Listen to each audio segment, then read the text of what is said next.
What does the one world mean to me, and what have I learned from the previous 2 days? The first thing is it's how much as humans have disconnected from the natural environment. How are we still not leading within the business case or within the phenomenon that are currently happening? We're still leading with the old ideas in a new ideological world of which there is no synergy on what happened and what is happening now.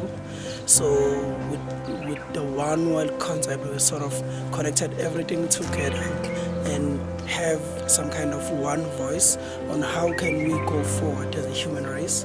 How can we all together have one voice to change all the environmental unhealthy conditions, environmental concepts that are not correct nowadays, and be the people that will be known not for what we destroyed, but for what we refused to destroy. So we don't want to be known for what we built, we don't want to be known what we destroyed, but what we refused to destroy, and be the change that we want to see our next generation be.